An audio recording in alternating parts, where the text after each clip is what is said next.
Heyo, Greg Branos here for the Coach Speak Index. It's Wednesday afternoon. We're ripping a Ball Mania 6 draft. And my guest today is the founder and creator of Spike Week and one of the co-hosts of Legendary Sickos, Erik Beimfohr. Welcome. Yeah, man, I'm excited to be here. What's better than the life we get to lead, drafting Ball Mania teams mid Wednesday afternoon and talking football. There's nothing better. Yeah, I feel like Mads Mikkelsen at the end of another round. Just what a life, huh? 100%. Did I pronounce your last name correctly? You did. Boom! You did. Oh my God, we're already just off to a great start here. You're in rare air. That is, I would say, let's say 1 in 4, maybe 1 in 5. Ooh, correctly. There we go. That's about the advance rate for like the second round of the poodle or something. Yeah, exactly. Exactly. Love it. All right, we're doing a 30-second shot clock draft, BBM 6. We're waiting on 10 people. 10 people. And yeah, get in there. Disbanded Brotherhood with a comment, just a dot, just a period. I'm not sure if you're just typing that in there to see if commenting is active, if you're not banned from commenting. Test, yeah. Maybe he's just a big Kendrick Lamar fan, just dropping dots in the chat. Erik, I want to ask you about 2 QB versus 3 QB builds, because this is a thing that a lot of people are discussing online right now. Where do you think the cutoff is for an elite QB? And then where does that cutoff lie if you're double tapping QB between, say, like rounds 8 to 10 with like Kyler Murray, Drake May? Like, are you adding a third onto that? What's your process here? Sorry, by the way, Jeremy, 30 second. It's a great question, and I honestly kind of shocked that we're into Ball Mania 6, right? So year 6 of this, the space has blown up. As you know, year 1, a $200,000 first prize, and now every puppy, the puppy 12 has $100,000 to first place. It's crazy that we've landed back on the great quarterback debate of how many quarterbacks to take. It feels like something that we're reverting back to the very beginning. My general rule, and I know I'll get to like the specifics of your question, but to me, there's no rules of any like gambling venture really. But if there were a rule of best ball, the golden rule would be where I draft quality, I don't need to draft so much quantity. And where I lack quality, I want to draft a bunch of quantity to make up for the fact that I don't have quality. So that's really the guiding light to me in just about everything, right? Like, why is zero running back a thing? Why is robust running back a thing? Why is elite tight end a thing? Why is elite quarterback a thing? It's because I've invested, right? If I think about it from an auction dollar perspective, if I go spend, I shell out the dough for Justin Jefferson and Jamar Chase. I don't have very much money left. I'm probably not going to draft a whole boatload of wide receivers still because I'm playing those guys, right? They're the foundation of my team. And so my cutoff is probably a little bit more lenient than the average person is at quarterback. I am, especially on Underdog with only 18 rounds, I really don't want to be spending too many rosters. It's not even so much about like the cutoff. It's the roster spot issue that when I only have 18, two quarterbacks is about the percentage of my starting lineup, right? That I would spend out of my 18. So I kind of think about it a little bit that way. Now you're going to get into some rooms where, like you said, it didn't go well for me. I tried to get Brock Purdy, sniped, right? I tried to get this guy. I tried to push it with Trevor Lawrence and it didn't happen or whatever. Then, I'm definitely going to be open to tacking on a third, but I also want to make sure that I feel good about essentially what I would call my flex. I'm trying to win the flex every single week, and especially in the fantasy playoffs. That third quarterback is giving me 2 spots that I'm for sure not using in the fantasy playoffs, but especially in week 17.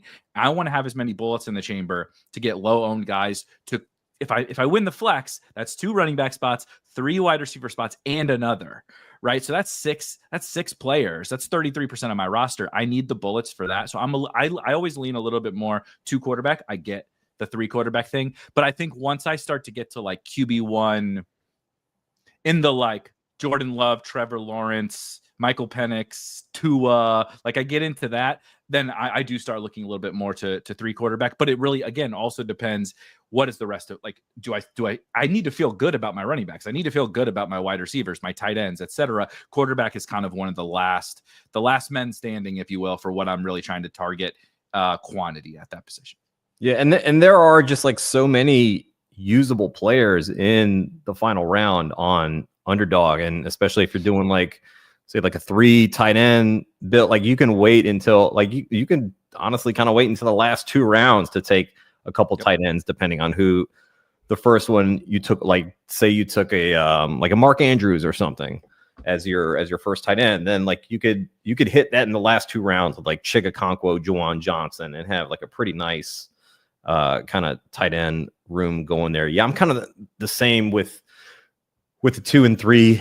Like if I'm taking Jalen Hurts, you know, or Lamar or Josh Allen early, like, yeah, the elite QB profile is very nice and part of the reason that I'm taking them. But like, it's not the primary reason that I'm taking them. But this is like there is this reasoning of, well, if I'm taking Jalen Hurts here, or I'm taking Josh Allen here, like this can be a 2 QB team, and it's going to open up an additional roster spot for me, which I'm probably going to need, because if I'm going elite QB early, then that's a running back or a wide receiver or a tight end that I'm not taking here. So it's like very, very rare that I take one of those elite QBs and then end up with 3 QB.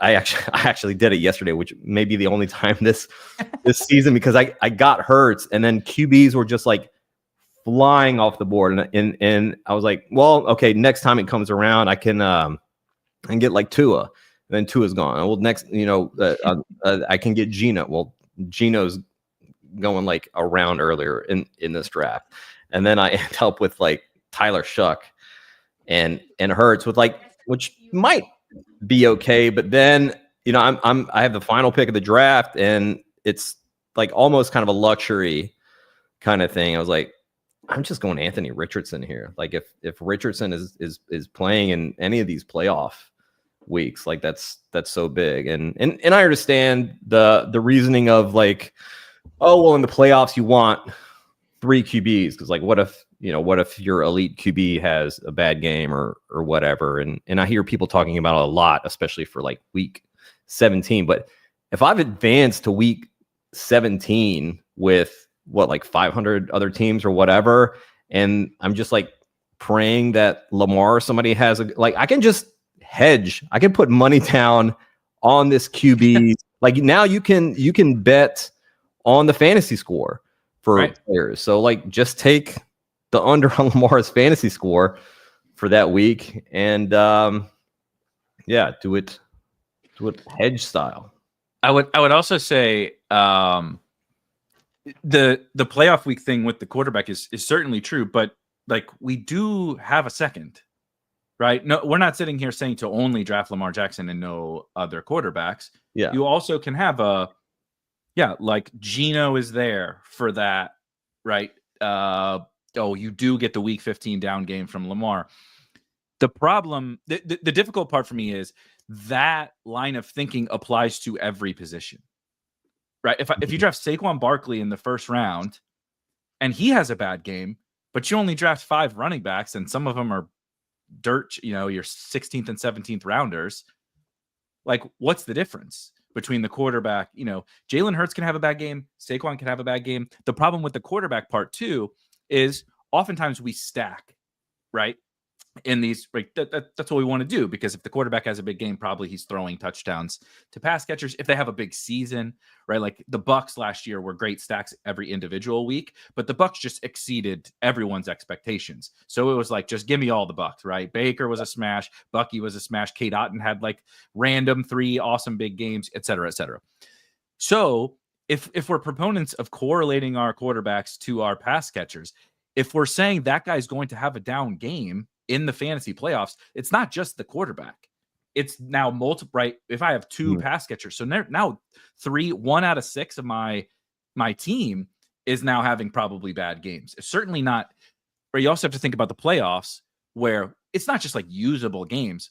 You got to finish at the top. You need big games. Yeah. Right. And you're oftentimes not getting them from the same guys in a row. So that's the having extra quarterbacks. But that applies to running back, wide receiver, and tight end as well. And I need to fill more. I got to fill 6 spots between running backs and wide receivers. I got to fill 6 spots every week for 3 weeks in a row. You're probably going to have, like, even every winning team ever in the history of best ball has had, like, you're like, how did he win with that guy on the team? Just total zeros. Yep. You would love to give yourself outs to. My favorite year that we, as we do this year after year, we forget, it's like we think about last year and then we forget 3 years ago or whatever. Mm-hmm. But my favorite year that tells kind of the story about really needing the depth of flex options is Amon-Ra St. Brown's rookie year. And if you remember, he's on the Lions. We weren't that excited about the Lions yet back then. It was after that year that we got excited about them, partly because Amon-Ra came on down the stretch and was elite, but he was useless for the whole season until like the final month. And the same thing, they just so happened to play in week 17. The Lions played the Seahawks. But if you remember Rashad Penny, who we chased Rashad Penny for multiple seasons after this fact, and clearly that was silly. But Rashad Penny came into the season as like maybe the starter alongside Chris Carson. He got hurt, as Rashad Penny does, missed almost the entire season, but came back for the fantasy playoffs, and Chris Carson was hurt. At that time. But Rashad Penny was the RB1 in fantasy over the playoffs. And I think Amon-Ra was like the wide receiver 2, but they were super cheap. And it's like, if you took quarterbacks over them, if you took tight ends over them, you might have advanced, right? But you were drawing completely dead in the playoffs because you just needed those upside swings on the list. So there's always a push pull. There's nothing wrong with 3 quarterback. There's nothing wrong with 2. It's just, I think we have to balance the pros and cons. And then, like I said, kind of, I think leaning on that line that everybody has. You have a different line than I have line, for how comfortable do we feel with these 2 quarterbacks, right? Like, I'm very comfortable with like Brock Purdy, Trevor Lawrence, like wheels up, man. I'm cool with that. Some people aren't, and that's okay. That doesn't make me right or them wrong or anything like that. It's just, I do think we have to remember that, there's a lot of other things other than just like, well, what if Jalen Hurts has a bad game? Like, yeah, well, I probably lost. If Jalen Hurts had a bad game, like, I'm sorry, Aaron Rodgers in the year 2025 is like probably not saving the day. When I need to finish first out of 16 teams and they're all really good teams in the fantasy playoffs. So I try to think about it like that. Yeah, the variance involved in this game is very real, and I think just like kind of beautiful. As much as it is very annoying. But that's what part of what makes this game so fun. Yeah, guys, this is a BBM 6 that we're doing, Best Ball Mania 6 on Underdog, waiting on 4 people now, so very, very close to filling up. Jump on in. The water is fine. If you have not drafted on Underdog, there is a link right here. Get you a deposit match up to $1,000 in bonus cash, plus a free pick'em, which there are a lot of pick'ems. The Coach Speak Index likes. Tweeted them out. We put them in the Discord at least an hour before we put them out online. Matt Murphy wants to rip it. This is a 30-second, Matt, 30-second draft, and we just filled up.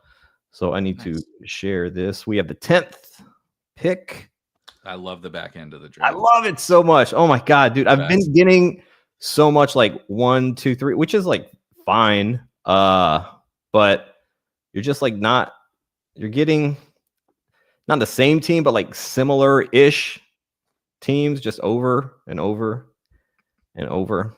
Yeah, the back half is very nice. You can get some like Malik Neighbors, Amon Ra. Sometimes I'm Amon Ra, like really, it's surprising how far he drops in some drafts, and then some drafts will go like middle of the first round. That's the beauty of the end of the first, right? Is that it's kind of buffet, whatever you like. Yeah. At the end, you got like, I mean, we're talking about the wide. I prefer the wide receivers, like you said, from Neighbors, Nico, Puka. I know Puka's a little bit earlier, but Amon-Ra, Brian Thomas Jr., right, Drake London, even down to AJ Brown, Brock Bowers. There's just like, but there's whatever you choose your own adventure at the 1-2 turn. You want to get a little funky, right, and do something a little bit different than the average person does. There's just like so many options at the 1-2 turn. Like you said, who's complaining? Like no one's complaining about getting Jamar Chase or CeeDee Lamb or whatever. It's just that second round pick when it feels like really powerful. Man. Like you're getting a first round player. I think you're getting a first round player at the beginning of the second round. Yeah, a lot of times especially like the 11 and 12 spot, sometimes in the 10 spot, like you're getting 2 elite receivers or like 2 elite players. Maybe it's like McCaffrey and Nico or something like that. But just like absolute 20-point per week monsters that you're getting at the end here. It's straight up possible you could get the best wide receiver and the best running back at the or two top 3 wide receivers. Yeah, it's seriously crazy. Like if we look back and as good as Nico Collins is, now we lose Tank Dell and Stephon Diggs. Maybe the rookies aren't it, right? Maybe the Texans get back to what we thought they were going to be last year. You're like, if Nico just went full scorched earth, would anyone be surprised? Nope. And you can get him with Christian McCaffrey or with Brian Thomas or with whoever. It's crazy. Yeah, Nico is like still slept on somehow. It's surprising because he's absolute baller. All right, we're on the clock. ADP wise, it's Genty, Amon-Ra St. Brown, Nico, Brian Thomas. Let's see here. I have Nico ranked the highest amongst all of these guys, but I typically take Nico or BTJ as my favorite. So either one of those, I'm taking Nico. I've got 8% Nico in Best Ball Mania right now, which I can see thanks to Spike Week. Enjoying being able to see my exposures in here, and then of course all the week 15, 16, 17 correlations. I'm really good at just remembering off the top of my head the week 17 correlations, but week 15 and 16 as well is a bridge too far for me. It's a nice tiebreaker too. It's just it's a nice little tiebreaker where you're like, and it just pops off the screen. You're like, oh man, I like these 3 guys, but there's one that's popping. Like you see, you got the, you get the blue. You're like, oh, my eyes just jump to it, right? And I'm like, I don't know which one to pick. Well, this guy has something that I never would have thought of because I'm not memorizing the week 15 schedule. You're crazy. That's not happening. Yeah, I love when they're all lit up. Yeah. Like 15, 16, and 17. We're on the clock now. Brian Thomas Jr., who we were deciding between, is available here. Let's go. He now has an ADP in the second round. That is pretty wild. All right, great start here with Nico and BTJ. This is one of the best. Already talking about landing the plane after the 15th pick. Beautiful. Where do you, because Bowers now here goes 19th in this draft. Where does Erik Beimfohr stand in the elite tight end debate of 2025? I'm classifying there as a big 3. So I don't know if that's a spicy take or not. But give me, especially now with the Bowers fall, McBride's falling. I got this morning. I did stream some Best Ball Mania drafts, and I think it was the best start I've ever gotten through 5 rounds. But McBride, I took like Puka 107. I think it was Puka. Anyway, not important. But McBride fell all the way back to like 32 or something like that overall. And the way Bowers, like you said, Bowers going 19, 20, 21 now, like just give me those guys. You know, I don't have to worry about taking them over BTJ anymore or over, you know, Drake London or something. I can just get them at these great prices. And then I do include George Kittle in there because, you know, from a fantasy upside perspective, there is, you know, as great as Bowers and McBride are, Kittle is still a star in that regard. And I'm really into the 49ers this year, particularly the passing game. So yeah, those big three, just I'm going to be overweight all three of them. Yeah, I have a lot of Kittle, a lot of Trey McBride. I think I have like 8% Bowers. I had more at one point, but just trying to like diversify a little bit. But it's hard to like not click him, especially in certain, like when he's fallen to 19, 20, that kind of stuff. And actually, I was in a draft a few days ago where I got Bowers at like 19 or 20, and then McBride was available in the third. Like he dropped to like 33 or like end of the third round. I was like, oh my god, no. Yeah, that's the pain. Yeah, always happens in a draft where like I just can't. Yep. It makes no sense to take this guy, even though that the ADP value is kind of crazy. Let's take a look here at what we've got coming up to us. Sort this by you're the man to ask here. What's going on with that? Somebody mentioned this morning some news about Breece. I know it's not coach speak, but what's going on with Breece Hall? Like it's crazy rumblings about him off the field or something. I don't know. I haven't read up yet. I've been a little busy. No, I heard. Well, we can talk about it after this pick here.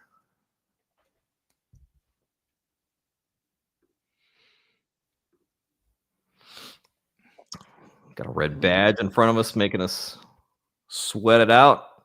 Your exposures look fairly similar to mine, actually. Yeah, not much on Kyron. We're on the clock here. ADP wise, Josh Allen, Breece Hall, Mike Evans, Lamar. See, I do like Breece. I love here, so that would be my vote. Yeah, I have kind of a rule that if Breece is available at the end of the third round, I'm taking him. It feels like we're getting at this awesome discount on like again getting those two wide receivers and a running back we were taking in the top 7 last year or whatever. It just feels like, you know, we'll see what happens with the Jets. They are the Jets, in fact, and so things can obviously go awry. But just the talent of Breece Hall and this discount that we got from last year feels awesome when you can already pair him alongside 2 superstars at another position. Yeah, it was it ADP chasing or something yesterday? I think maybe someone mentioned that like I don't know if they like heard it from someone, like a friend of theirs or who, but yeah, the like he spent a lot of time in the club. He's James Harden. He's the James Harden of running backs, huh? Here we go. From a FFPC stream, Scott Barrett. That's what it was. We're on the clock now. Can I float? Can I float pulling up Kittle here to get us a little elite tight end and a little different, you know, just a little different Kittle build? Sure. Yeah, let's do it. It's only a few. You pull him up a few picks, but people don't really do it very often. He's one of my guys I like to move around the board a lot. Get Kittle with different guys, right? Get Kittle on teams that other people would have McBride or Bowers, right? Move him around the board a little bit. I'm a big fan of that with him. I'm also a big fan of like what we did here.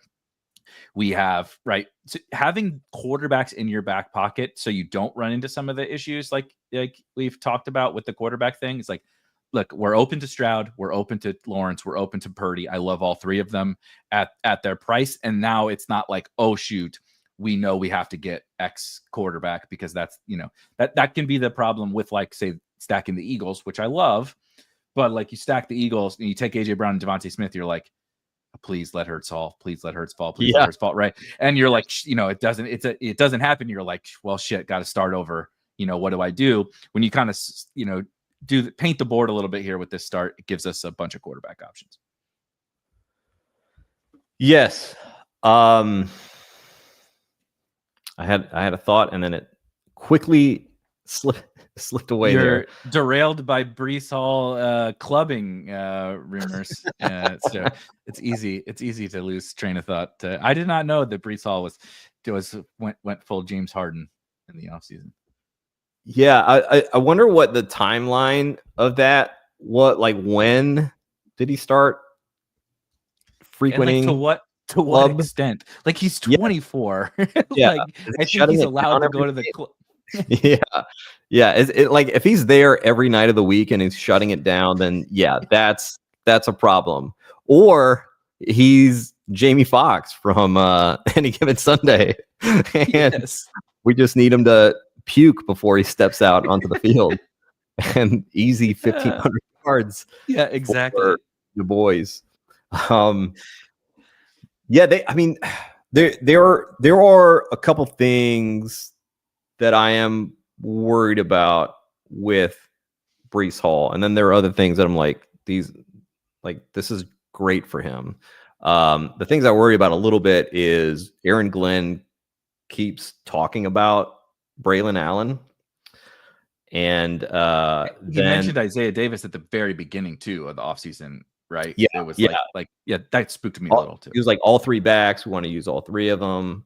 And then lately, he was talking a couple weeks ago about the backs look great. Breece Hall so fast, Braylon Allen so fast. I was like, really? We talk about the same Braylon Allen, or did you guys pick up an undrafted free agent named Braylon Allen? That isn't 250 pounds. Yeah. Yeah. That's Scott Barrett viewer who worked at the club mentioned that Breece was there every day during the season. Man, what Robert Saleh as a head coach will do to a motherfucker. Well, yeah, playing with Aaron Rodgers on the 4-win Jets, I imagine probably the club some people might have needed the club. Some people find God in those moments, and other people find the club at night, I guess. Oh, man. Pickens goes off at 56. Would have been kind of cool if he would have fell here, but we're one pick away. Biff Tannen. What a name. All right. He takes Judy. We're now on the clock. ADP-wise, Chuba, Kenneth Walker, Kamara, Harvey, Adunze, Jennings. I'm down to take one of the running backs and see if Jawan or something is there on the Any preference? On the turn. I think I would just take Chuba probably. Okay, let's do it. My favorites at this turn are the two rookies, RJ Harvey and Travion Henderson. But Harvey, you can usually get a nice fall on. Sometimes. You don't have. It's not that it's a problem to take him here, but you could wait out the market. They're spooked by the Dobbins stuff, which I get. Some people go in and I'm sorry, I'm not a big religious person, but you go in and you commit all, or you omit all your sins or whatever. It's a different dark room, and you're talking to a very different person for Breece Hall. I think. Dude, how about a club that is all confessional booths? It would make everybody feel better. I don't know. You have privacy. This is a great idea. And you have a setup where strangers could come, and the one next to you, you can be like, all right, we'll talk, but just through this little door. Same vibes, less guilt. That's true. It's a good way to put it. All right, we're on the clock. Kamara, Harvey, Jawan Jennings is there. I'm down to take Jawan and set up 49ers. Yeah. I mean, the Jawan, his season outlook now with the I don't know if you saw Jeff Muller's, he had been kind of into Ayuk and thinking he should be ready, should be looking pretty good. The only thing that Jeff was worried about was if there was an MCL repair, which there was no news of that. And obviously teams are not required to divulge that information during the offseason, which is a very, very dumb rule that should be changed. But then Brandon Ayuk posted something online where Jeff was like, oh shit, looks like he did have his MCL repaired most likely. And that timeline would put him like later in the season, right? Coming back later in the season. And then obviously like probably not being as productive until like actually like literally later into the season. So if that's the case with Ayuk, and you know, we saw like a glimpse of Ricky Pearsall, but man, like Jennings seems like such an absolute smash if we're not getting like a real full Ayuk until, you know, week 8, 10, whatever. And amidst the Juwan breakout, we were seeing potentially not a full Ayuk. If you remember last year, right, Ayuk was not very good when he did before he got injured, but he held out all summer, which shout out to good for him, by the way, for holding out and getting his bag before he tore his ACL. But his play was not great, and that kind of coincides. Right, Debo's dinged up as Debo is. You know, Kittle's doing Kittle things, but there's no CMC, and it's like somebody's got to step up, and poof, out of nowhere comes this, you know, career backup Juwan Jennings, and he's awesome. Like he was truly really, really good. He had the one game against the Rams that was just like, who scored 50 fantasy points? Juwan Jennings? Yeah. Couldn't believe it.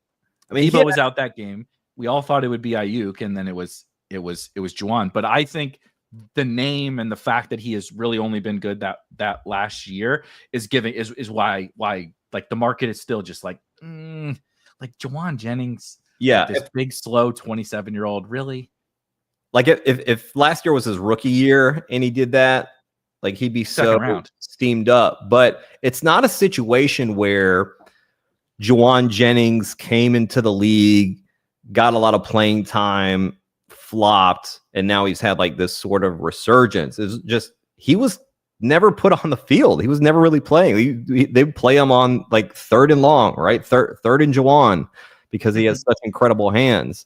And then last year he's kind of like forced onto the field because of you know, Ayuk and whatever, and looked incredible. And I mean, this is a guy who not only really good receiver, like super reliable hands and just a great option on third down, but one of the best run blockers.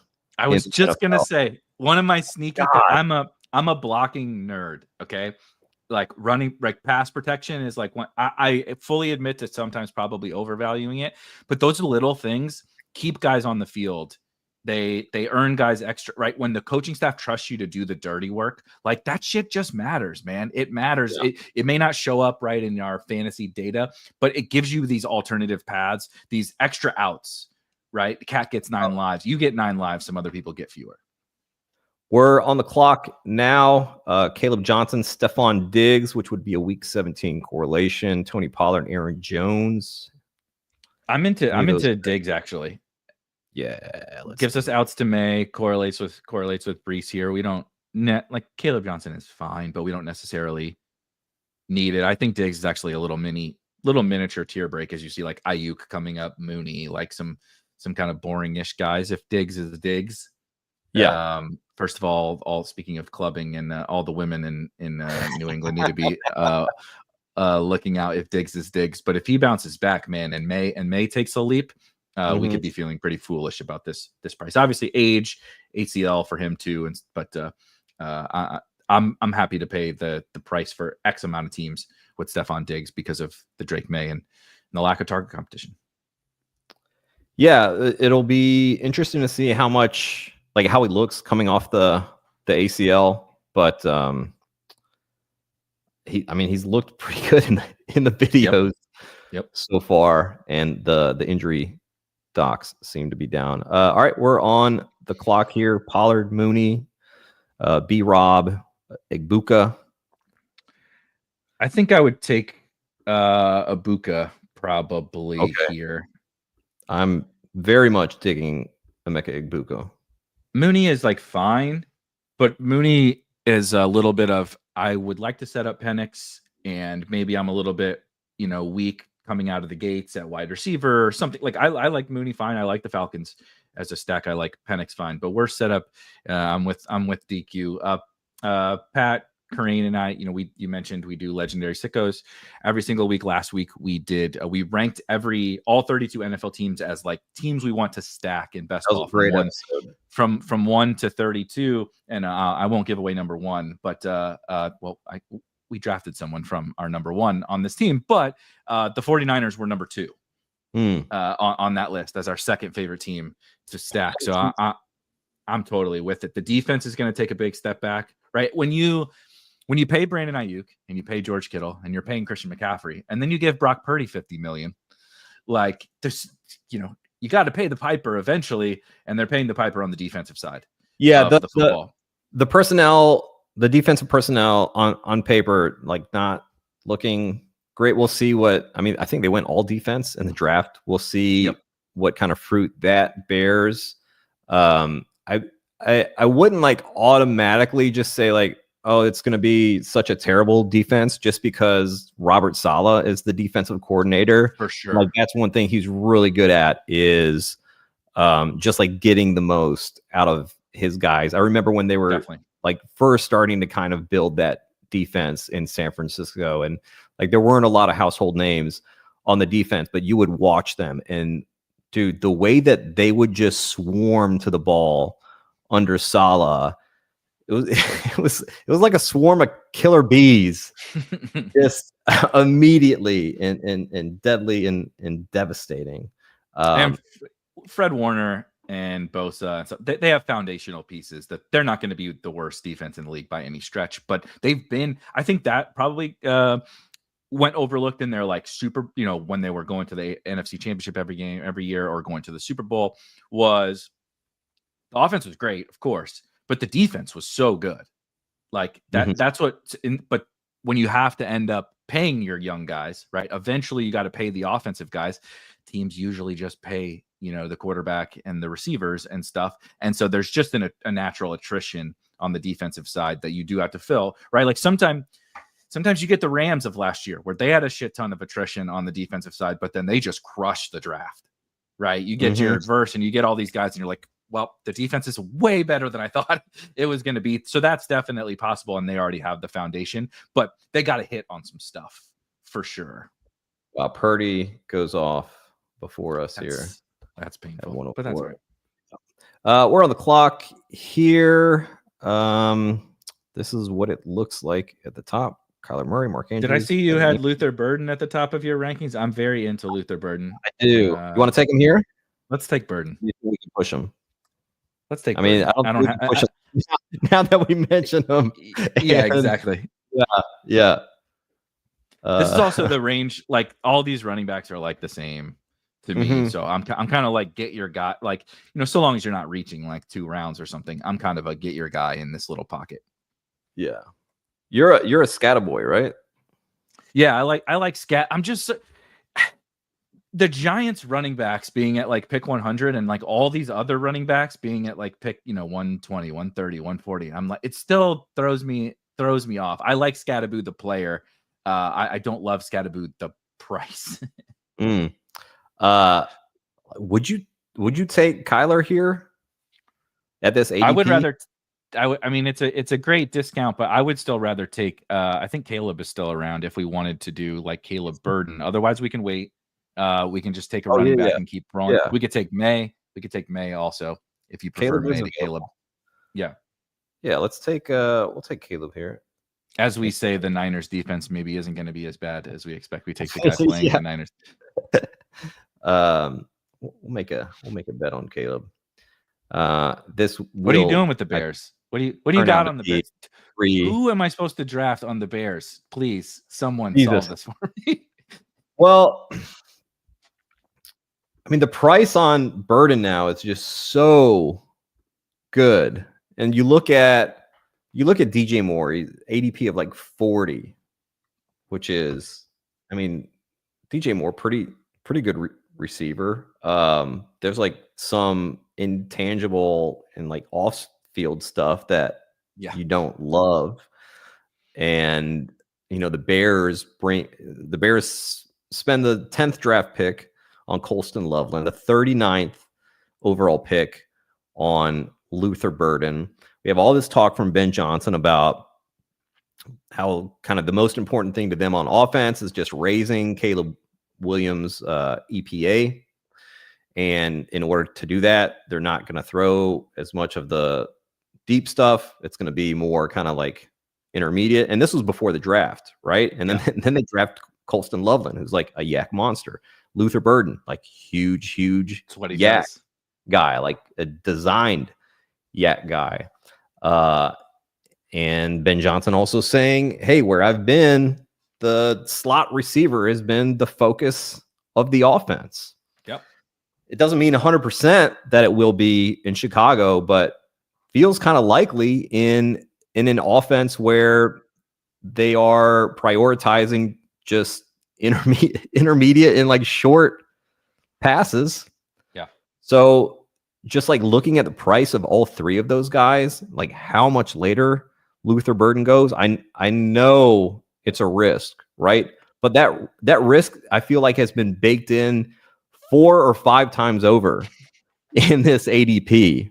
And just because he, missed some of OTAs, which not ideal, but it's not like he's missing training camp. Like that would be a much bigger deal to me if he were missing training camp. So yeah, there's the like work ethic concerns that people had about Burden, but they have them about DJ Moore as well. There's the like kind of diva stuff. Like they're very similar kind of red flag problems between DJ Moore and Luther Burden. And you can get Burden rounds and rounds and rounds and rounds later. Yeah. I full transparency also. I don't know if I've mentioned this. I mentioned too much St. Louis stuff. I'm a proud St. Louisan. Okay. But Luther Burden is exactly. Luther Burden is from right down the road from me. He's notably from East St. Louis, which is technically in Illinois, but he's one of, if not the best player to ever come from East St. Louis. And it's a football factory. Like they're awesome. So we're rooting for the hometown boy. We're on the clock now. Trevor Lawrence is available if we wanted to take him with Brian Thomas Jr. I think I would do Dobbins and then see which one of the quarterbacks is available. Okay. Up next, if that makes sense. Yeah. So we only got 4 picks in between us and our next pick, and we got outs to a couple of those quarterbacks. So both of these guys have drafted a quarterback. So theoretically, we got pretty good outs. Yeah, they have elite quarterbacks. So Josh exactly, Allen and Lamar. And who do you prefer between Lawrence and Stroud? I really love the Jags, but they're pretty close, I think. I prefer Lawrence. Yeah, I have him ranked a little bit higher than Stroud. Gotta believe in Liam Cohen. Liam Cohen. In Liam Cohen we trust. That's the theme of 2025, I think. Yeah. How about this Bashal Tootin price we're getting right now? Yeah, it's beautiful. So they say one nice thing about Travis Etienne, and now we get the nice discount on the rookie. It's like we forget. Dude, this happens every single year. I know that every year we get they talk about a veteran, right, positively, and then the rook. It's like all year we talk about week 17, end of season upside, rookies, young players, all that kind of stuff, and then they say, there we go, Trevor Lawrence, yes sir. But we just do this. We constantly do this. Every single year. But then other situations where they speak positively about a veteran, but we just like don't like that veteran. And we'll still keep track. It's the Kamani Vidal of last year. It's like they're telling us Dobbins said he's fine, although there was a video of him like, dragging his leg around the practice field, like they're telling us it's Dobbins and Gus, and we're just like, no, they suck. No, those guys suck. Give me Kamani Vidal. And like it's so funny how we do this every single year, Last year, I did it myself. Okay, on the Ravens, I was a Tez Walker drafter, and I've told this story a few different times. One of our Spike Week Discord members is a big Ravens fan, goes to like Ravens training camp and stuff like that. And They had never said a damn word. Like you had never tweeted out or anything about Tez Walker, whatever. You're listening to more of this than anybody. And I'm like, God damn, does he know that Tez Walker is like on the team? Like, I would love to hear that Tez Walker is alive. Can you go? And so this guy goes to camp and he asks, and he straight up was like, wait, who? He was like, what about Rasheen Ali and Tez Walker? How are they looking? And Harbaugh just goes, who? And I was like, oh no, I've made a terrible mistake. This Who Hames comment came from back when we were talking about wide receivers who block their asses off. Is this a Pat Bryant quality? Yeah, Pat Bryant does it all. I think Pat Bryant, you got to be able to block to play every snap at Illinois, brother. Brett Bielema, that's what he wants to do. That came from the Chase Brown days. That's what they want to do. I grew to like Pat Bryant a lot more during the spring study in the rookie class and stuff. I was like lukewarm, just gut take on him, and the numbers are okay, not like incredible, but you watch him, he's got a lot of nuance to his game that I think we didn't realize, and I think the landing spot for him is really exciting. With Sean Payton? How much Michael Thomas does he have to his game? Well, apparently a fucking shit ton. If you ask Sean Payton. And it's funny you bring that up though, because this morning also, and I just recently moved up basically all the Broncos wide receivers except Marvin Mims. Just basically being like, the Broncos, I think, are going to be awesome. Yeah. On offense, Bo Nix looks right. We're excited about the Bears. Bo Nix was already good. Sean Payton is already a good coach. Like, they already have a good offensive line, but we don't know who it is amongst like Bryant, Vele, Troy Franklin, whatever. So I like all those guys. Yeah, really good defense as well.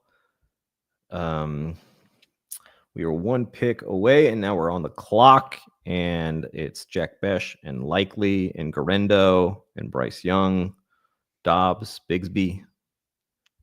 I really do like Isaiah Likely. Speaking of hype from the coaches. Yeah.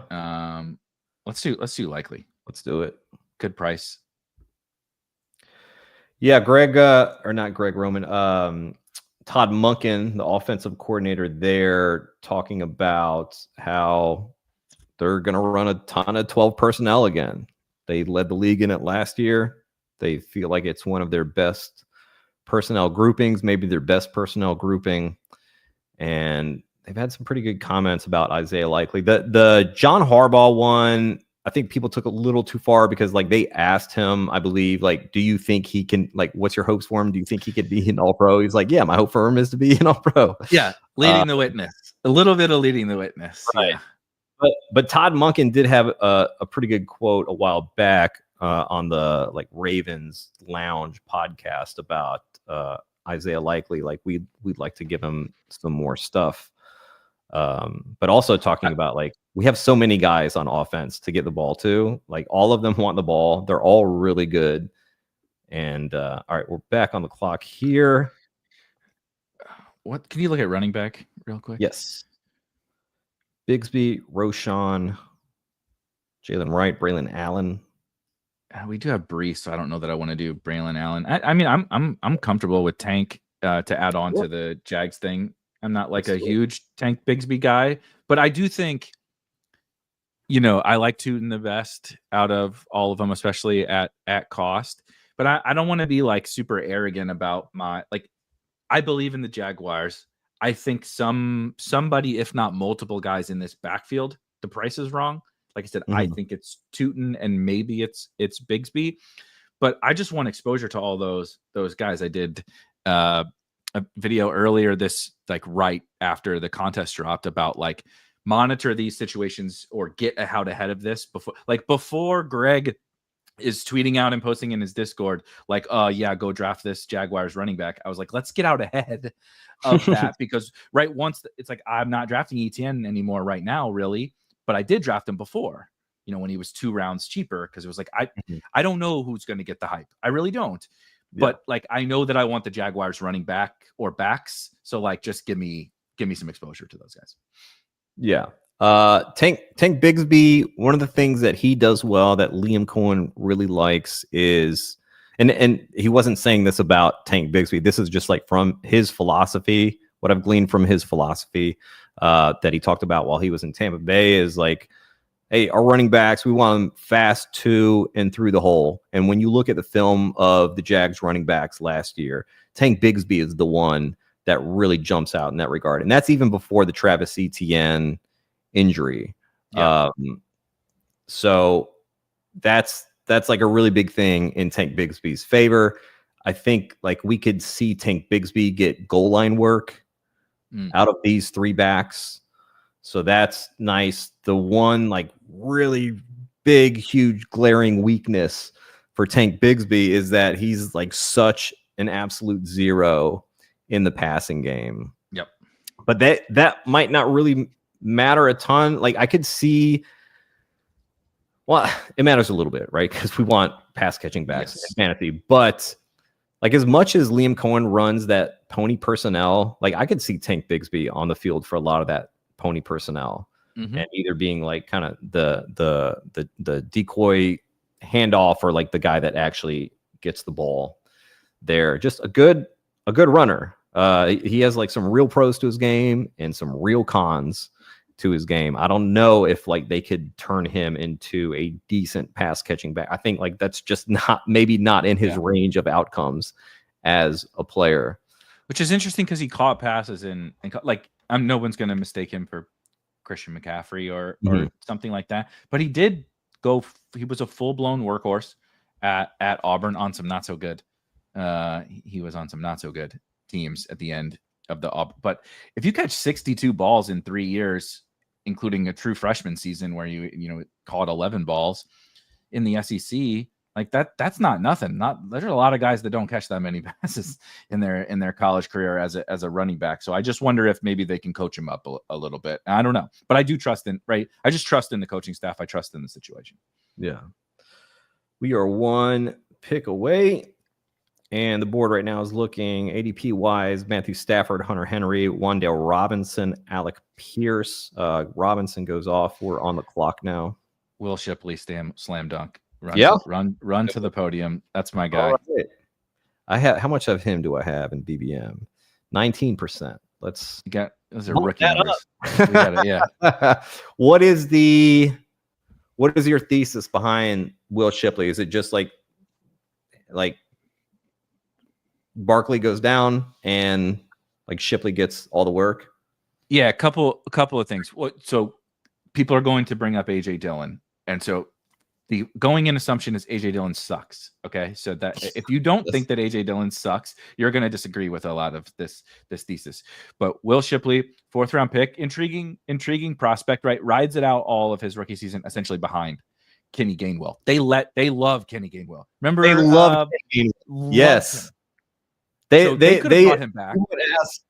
People would ask like, why is Kenny Gainwell the number 2? And Sirianni would be like, because he's our number 2, because we like him, because we love this guy. Sirianni wore a Kenny Gainwell shirt to training camp last year. Like they loved that dude. So the fact that they let him walk, I know that this is totally like narrative based, but it matters to me. I think it's not nothing. And so all they did was bring in AJ Dillon, who is not a threat from a. I actually don't mind Alec Pierce here speaking. Alec Pierce here did a nice little bring back. He's a fun bring back. 17 bring back. He is exactly. He is. Yeah. Catch some bombs, speed up the game. Yeah, they are big Alec Pierce fans in Indianapolis, and they say like they think he just kind of keeps getting better. I like it. A quick side note also, I loved Alec Pierce, the prospect out of Cincinnati, and this is apparently my trajectory as a prospect, bro. Like I loved Tank Bigsby, horrible as a rookie, right? Truly horrible, and then looked good last year. Alec Pierce, loved him as a prospect, so I draft way too much of him as a rookie. Horrible, doesn't do anything. It's like every guy I like. So be on the lookout in 2 years for Malik Washington. Okay, Malik Washington there we go. Is going to be a thing. In 2 years. I really like Malik Washington. I think he's a good football player. He may just not be the right archetype to matter for us, but I think he's like a genuinely good. Like, what's the difference between Malik Washington and like Pop Douglas? And I don't really think that there's a big difference. But anyway, I was just gonna close the Will Shipley thing. The big thing about best ball to me that you mentioned it, like there's so much variance, which is what makes it fun. Yeah, chaos decides who wins. And like we can't predict that variance, and that chaos is oftentimes injury, but sometimes it's just weird stuff, right? That it doesn't always have to be an injury. It's easiest at the running back position, right? If Saquon Barkley goes down, I think Will Shipley is very clearly the one guy you would want to have the league winner, if you will. I think that there's other paths to like usefulness, like biding your time until, because Saquon could just miss a game. Right. That's the like Tyler Algier thing too, is like they don't have to be a smash all year. Like the guy doesn't have to get hurt in week 2. Yeah. If he misses week 16, would you like to have Will Shipley help you get to the championship? Like, hell yeah, I would. And then there's the fact that, so they went to the Super Bowl, right? They play a bunch more games than everybody else does, shorter offseason. Saquon is not a total spring chicken anymore, and they have kind of like Chiefs syndrome of like, dude, they know they're the best team in the NFC. They're not dumb. So why subject Saquon to another 400 touches over the course of the regular season, like to beat the Panthers?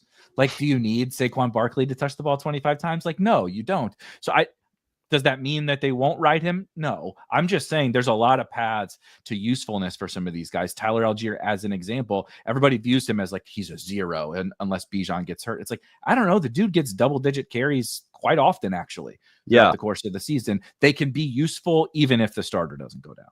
And he's a bit of a goal line hammer. Yeah. As well, Algier. Catching up on some comments here real quick. Don't get mad. I won't. I don't. But why Kittle over Laporta? Having a better week 17 matchup for passing opportunities and the big gap in ADP. Well, we appreciate the question. Erik, would you like to answer? Kittle is just has a significant amount more like week to week from a, dare I say, spike week upside. That's what Kittle brings. Looks like we're back on the clock. Back on the clock here. Let's see. If we want to do a third QB, I would love to stick to 2 quarterbacks and do Jarquez Hunter. Let's do it at running back, and then take one more wide receiver flyer. Beautiful. Jarquez Hunter, fun pick. Another Auburn boy. Pan out. Oh yeah, got a couple Auburn guys here. But yeah, Kittle is just like historically like the king of spike weeks at the tight end position. And then last year he brought the floor, which we really didn't think would come about. He's one of those few tight ends that could legitimately be just the go-to guy in his passing offense. And Laporta just doesn't have that in the range. Laporta's a really good football player. Also notably, Laporta went to my high school's biggest rival. Laporta did. Yeah. He's from Highland, Illinois. It's I both hate him and love him for that fact. But he's a nearby kid. He's awesome. He's a really good football player. He just doesn't quite have the upside that Kittle does. Doesn't mean he's bad, just not quite the same player. Matt Murphy wants us to say something about Cole Kmet. He's got a thick-looking head. He's a football player for the Chicago Bears. He is a football player. Do you think we need an 8th receiver on this team? Nico, Brian Thomas, Juwan? I wouldn't say need, but I prefer it. Diggs, like having some rookies, right? Could come along slow. Diggs could come along slow. Having a little bit of depth, I'm cool with. Any of these guys strike your fancy here? Are you a Coke head? I am into Io Manor. Okay. For Tennessee, take another little rookie shot here. Intriguing prospect.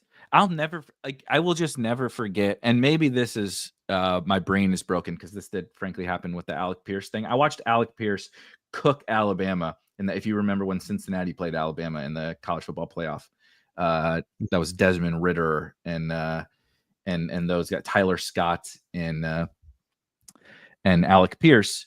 But Alec Pierce was just truly cooking, and Desmond Ridder was horrible and couldn't So I just kept watching. I'm like, man, this dude can play. Io Manor had like an up and down time at Stanford. Last year played with a quarterback by the name of Ashton Daniels, who I think you or I could complete a forward pass about as well as Ashton Daniels did. Much more of a runner than a passer. And if you go back and watch, now it wasn't all against Travis Hunter, right? But 2 years ago against Colorado, go look up what Io Manor did against Colorado and against Travis Hunter. It's one of the most insane college football receiving games you've ever seen in your entire life, both statistically and like from a highlight perspective. And I just think that there's a level of upside with him that maybe doesn't, his 4th round draft capital, the production last year at Stanford isn't really accounting for. And the run, like what's the competition? Tyler Lockett, Van Jefferson, Treylon Burks. Like even if he comes slow out of the gates, I think he can beat those guys out. Right. Yeah. It seems pretty open there behind Calvin Ridley. They also drafted Kamir Dike, I believe ahead of Io Manor. Ahead of, yeah. Yeah. Who hangs? He's just a slot though. DK is just I think gonna, has like the Wandale upside is the case for DK. Yeah, exactly. Is Ben Johnson giving Dennis Allen vibes yet? Not quite yet. I mean, there's a difference in being a hard ass and then being just like a mean son of a bitch. And I think Dennis Allen is more of the latter. Now, a hard ass can turn into a mean son of a bitch if they have like, a losing season, a couple losing seasons in a row. We'll see coaches definitely seen this with like reliability ratings for like Brian Dable, Brandon Staley in their first seasons. They're successful. Like you can rely on their coach speak, but like the second things turn bad, they just like kind of change into a different person, and like the gamesmanship comes out all They're like us. They're humans like us. Just like me, for real. But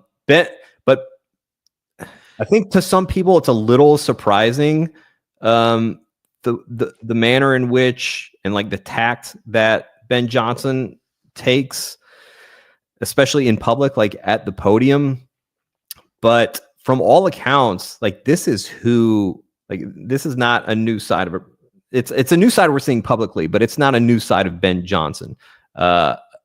Reportedly by like multiple accounts from like players and media in practice, Ben Johnson is like on your ass. Like you are not getting away with shit with Ben Johnson.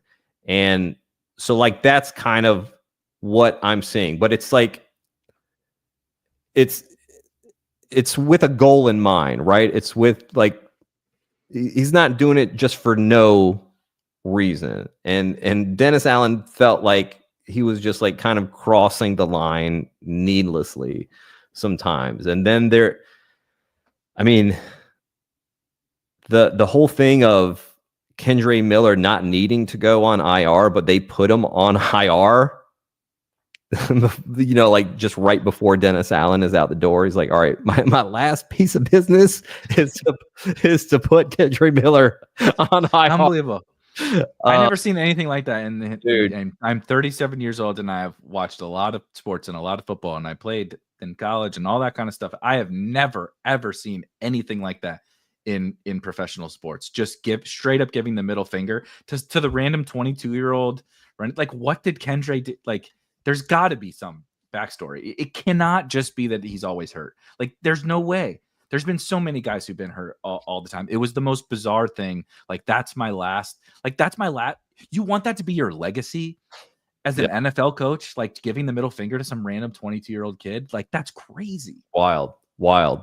The whole like Ben Johnson on Luther Burden thing. And we see this from a lot of coaches, not just ones who are like hard asses or whatever, but we see a lot of coaches kind of try to get their message to players through press conferences. Like someone will ask about something and then they'll just like be honest, right? Because they know this stuff is getting back to the player. and what he said like wasn't really like a shot at Luther Burden. It's just the reality of the NFL. We saw this last year, and the Bucs talked about it with Jalen McMillan, how he got injured like during the season and missed time. Yeah. And when he came back, it was like, oh, well, this isn't quite the level that we were seeing, right before he got injured or whatever. And then we see him start to kind of ascend and take off. And Todd Bowles and Liam Cohen were saying, yeah, like for a rookie to miss time, like during training camp, during the season, that's a really, really big deal. Yeah. The Mike Tomlin thing, they asked him about Roman Wilson. Okay, looks like Roman Wilson is healthy now. Are you going to put him into the lineup? Is he going to get some playing time? And Mike Tomlin says, hey, it's hard to jump onto a moving train, especially for a rookie. So, Ben Johnson saying those things at this point, I'm not really alarmed by it. It's just the reality of the NFL. Yeah, for a rookie to miss practice, to miss time, like that's a big deal. So when training camp, and by the way, he said like I expect him to be ready for training camp. Right. Like when training camp gets here, and Luther Burden has, if he's able to play through all of training camp, then that's great. Like this is a really, really good price for us where he is going right now. And yeah, triple digits is kind of a wild price for a guy who could be the focal point of the Bears offense. Yep. All right, let me make sure.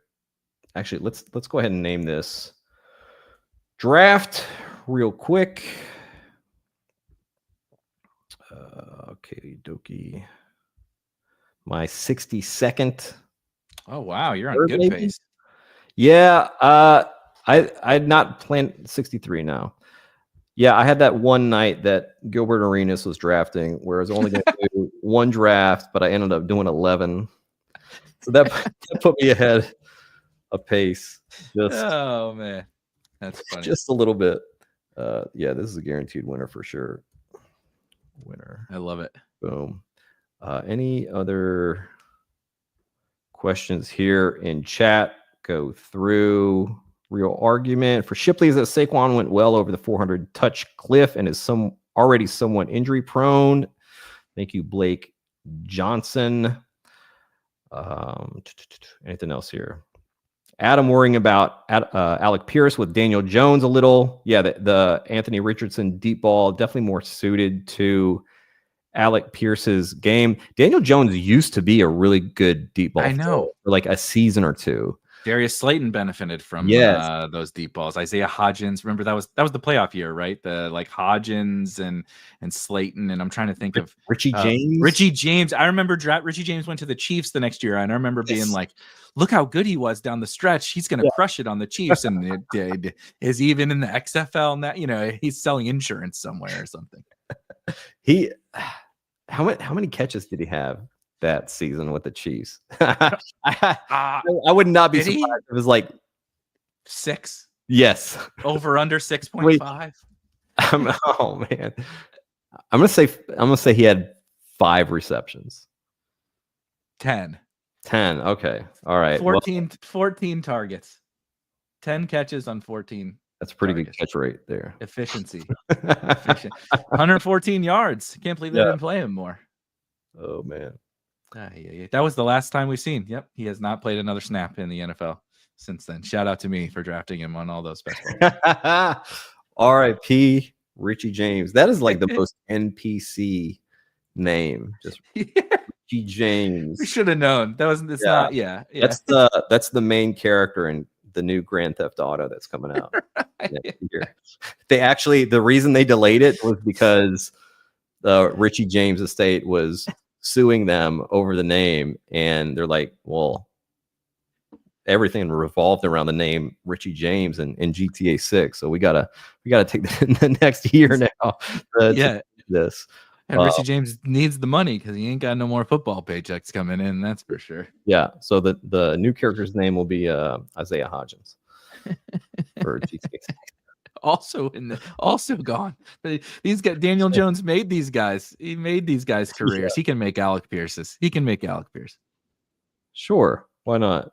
Let me hold on. Let me put this back up. I want to go over our team. I forgot to sauce our team here.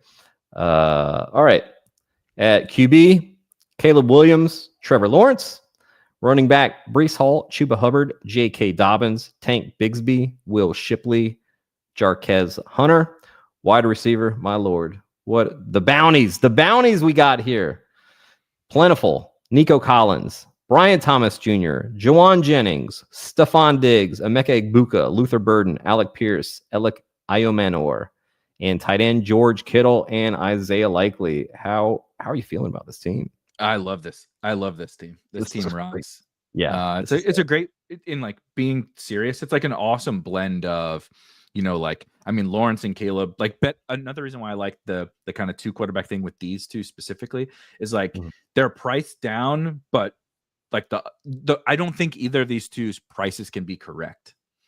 Meaning the Jags and Bears, like, our upsides were like, in Liam Cohen we trust, in Ben Johnson we trust, right? And like they're going to turn this thing around, and these guys are going to be going higher next year. So just bank on the, if that doesn't happen, we didn't want these guys on this team anyway. Like Daniel Jones wasn't saving this team, right? If Caleb and Lawrence are not any good. So making that bet, and then this blend of, right, like backups like Shipley and Hunter. Like, how much is Dobbins going to play? Like, he could be helpful right away. Tank plays more than we think. And then like a bunch of rookie wide receivers with a Juwan Jennings and a Stephon Diggs, and like just like a ton of upside. And you can't get much more upside than George Kittle and Isaiah Likely at tight end, I don't think. So it's just like an awesome combination and blend of different archetypes of players. Yeah. Very weird how Emeka Egbuka has a picture on Underdog, but Luther Burden. Oh, yeah. I didn't notice does not. Was there like a draft pick cutoff where they're like, all right, anybody after the first round is not getting the picture? That's funny. Or maybe Luther Burden was too injured to show up at. Luther Burden would skip. Luther Burden is my St. Louis boys, Jameson Williams, Luther Burden. Like, they're not making us look awesome. Okay, for a couple of years now. Just get ready for Luther Burden to get the suspension for FanDueling it up in the locker room or something like J-Mo did. God. Oh, geez. I can see that. I can see that week 16 happening. Oh, yeah. It's curious, Eric. You say you're from St. Louis, but you don't have a Band-Aid underneath your eye. Nelly is a critical part of St. Louis culture, but not the one that local St. Louisans like love. As you see, there's a Darius Miles jersey over my shoulder. The famous Cardinals, the Blues players. Nelly is great. I actually played some softball for you. Remember the name Murphy Lee? Yeah, the St. Lunatics. He had a very serious slow pitch softball. I played a lot of slow pitch softball for a long time, and he had a very serious traveling slow pitch softball team. I did not play for them, but they picked me up once upon a blue moon, and I played a weekend with Murphy Lee's a slow pitch team. That's my strongest connection with Nelly and the St. Lunatics, is playing softball with all the boys. That sounds awesome. Love it. All right, man. This was great. This was so much fun. Thank you to everybody for hanging out today. On Friday, we've got ESPN's Liz Loza doing a draft with us, and then next week gonna do a best ball karaoke on Tuesday. I don't know the theme yet. We'll see. And then on Wednesday, just one, because next week is July 4th, so just a draft on Wednesday, and that's gonna be Sam Sherman, who is going to be revealing his Rashee Rice take on stream. He's saving it for on stream, so that'll be fun. Eric, please let us know what you've got going on, where we can find your stuff. Yeah, just go check out the Spike Week YouTube channel. Just did a couple of BBM drafts this morning. Go live Wednesday, Thursday, Friday mornings, as you mentioned, Legendary Sickos on Saturdays. We got tons and tons of best ball drafting and best ball strategy content over on the YouTube channel. And then, of course, you saw the Draft Hacker in work here, Greg, pulling that up that you can customize and see really like a insane amount of different data points, whatever is important to you while you're drafting, playoff schedules, combinatorial ownerships, player age, number of spike weeks, like all different kinds of stuff is available to show during your drafts, and a bunch of other tools and rankings. College football is about to drop. I don't know if you're into the college football stuff, but we do rankings for college football. I'm working on next year's NBA best ball rankings already because I think the contest is coming after the draft. So we do obviously NFL is our bread and butter, but we do everything. The tools cover everything. You get it all over at Spike Week. Hell yeah. Go check it out, guys. All right. We'll see you on Friday. Peace.